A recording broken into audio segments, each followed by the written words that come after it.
Investors, understandably, like to take a close interest in the management of the companies they invest in, like the appointment of senior staff or cash flow.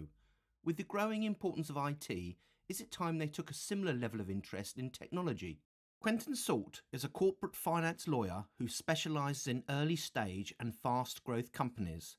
Today we talk to Quentin about the investment and due diligence process and the role of technology. Quentin starts by explaining a little about his background in the investment business.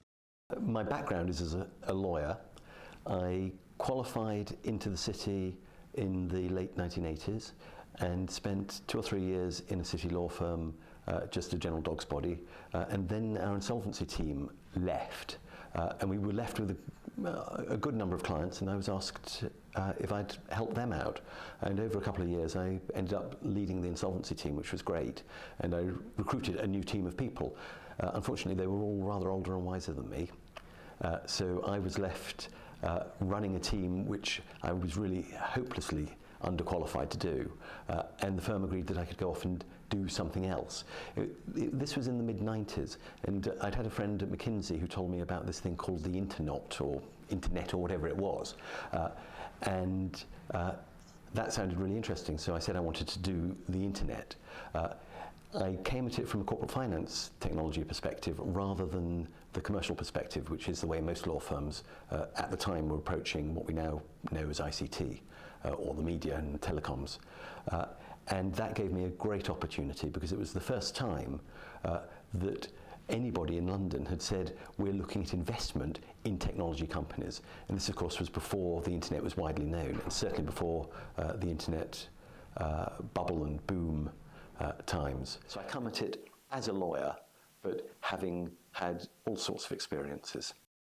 Over the years, Quentin, you must have seen a dramatic change in the use of technology.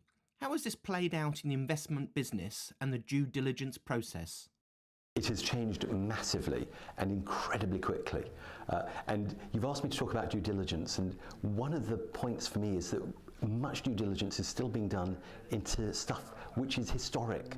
We've moved from the era of can I make it work to can I make it scalable, can I give a user delighting proposition, can I deliver an error-free platform in a way that satisfies what it is that we're trying to achieve.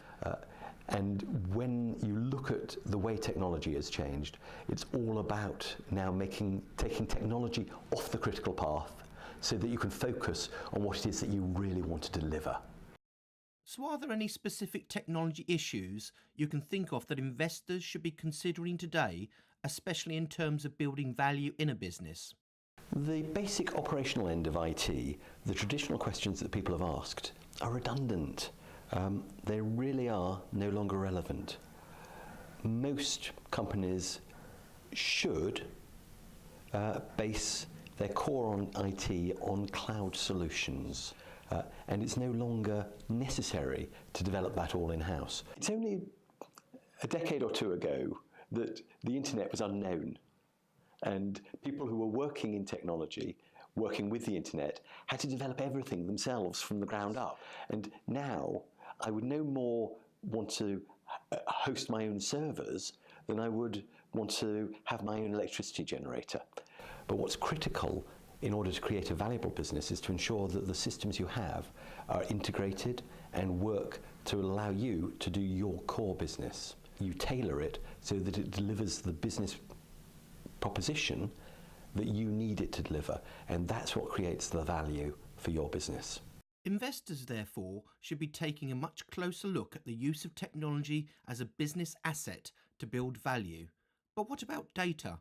How should investors assess the business implications of the collection, storage, and use of data for competitive advantage? Technology is the enabler. Too many people may spend too much time thinking about the technology rather than what it is that they're delivering to the consumer. The other thing that people tend not to think about is the value of the data that they have and the regulations and red tape around the data. All sorts of new regulations about it, and it's really important to structure your data, particularly personal data, in a way that will allow you to maximize its value, presumably using the big data techniques, without being at risk of falling foul of the new or the existing and new regulations.